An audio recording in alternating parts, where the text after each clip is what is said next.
بیٹے کی شادی کی، بہو گھر لائے، ابھی 2 دن نہیں گزرے تھے کاروبار میں نقصان ہو گیا، یا گھر کا کوئی فرد فوت ہو گیا، یا کوئی جانور مر گیا، تو کہا کہ یہ منحوسہ آئی ہے تو ہمارا یہ نقصان ہو گیا۔ اگر وہ نہ آئی ہوتی تو پھر یہ نقصان نہ ہوتا، پھر تم قیامت تک جینا تھا، یا اس سے قبل تمہارے کبھی نقصان نہیں ہوئے۔ تمہارے گھر کے اندر بیٹیاں موجود ہیں، یہ بھی کل کسی کی بہو بنیں گے، اور ان کا بھی کوئی نقصان ہو سکتا ہے، یہ بھی منحوسہ قرار دی جا سکتی۔ پھر تانو تشنی کے تیر جو ہے وہ اس کے اوپر لگائے جانے لگے۔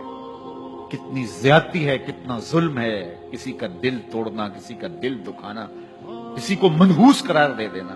آج خود تمہارے پاس کیا سند ہے؟ تمہیں الہام ہوا ہے؟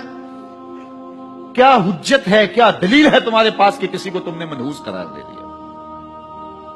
کتنا مکار ہے انسان، اپنی بدعمالیوں کو، اپنی نیت کے کھوٹ کو، اپنی نیت کی کوتاہیوں کو، اپنی سستیوں کو، اپنے عمل کی کمیوں کو دوسرے کے اوپر مر دیتا ہے۔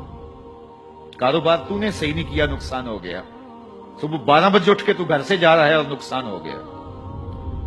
تو نے 2 نمبر مال بیچا، آج پکڑا گیا اور نقصان ہو گیا۔ تم نے ٹیکس نہیں دیا، تم نے زکات نہیں دی، تم نے دروازے پہ کھڑے ہوئے سائل کو جھڑکا، نقصان ہو گیا۔ یہ تمہارے پاپ ہیں جو مصیبت بن کے تمہارے سامنے آتے ہیں۔ یہ تمہاری بے تدبیریاں ہیں، تمہاری ناحکمتیاں ہیں، یہ تمہاری بے احتیاطیاں ہیں، یہ تمہارا تکبر ہے، یہ تمہارا غرور ہے، یہ تمہارا عجب ہے، یہ تمہاری ریاکاری ہے، یہ تمہاری خیانت ہے، یہ تمہاری دھوکہ بازی ہے، یہ تمہارے قلب کے اندر چھپی ہوئی نفرت ہے جو آج تمہیں مصیبت بن کے جس کا سامنا کرنا پڑ رہا ہے۔ یہ تمہارے اندر کے عیب ہیں جو مجسم ہو کے تمہارے سامنے آئے۔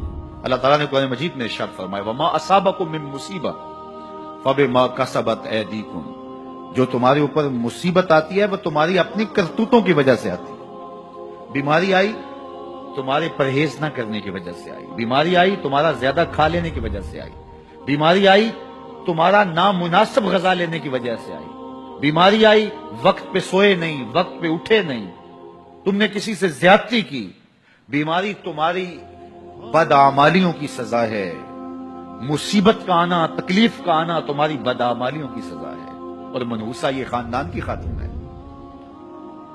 تو یہ دوسرے کے اوپر مڑ کے اپنی کوتاہی، اپنی غلطی دوسرے کے اوپر لگا دے اور اس کو منحوس قرار دے دیا۔ اگر کسی کا کام تمہیں دیکھ کر کے اچھا نہ ہو تو پھر تم بھی منحوس قرار پائے نا۔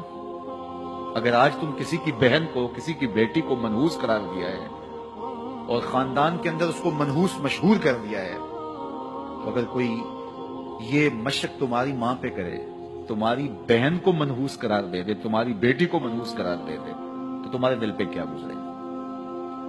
یہ کتنا ظلم ہے، کتنی بڑی زیادتی ہے کہ آج خود کسی کو منحوس قرار دے دیا۔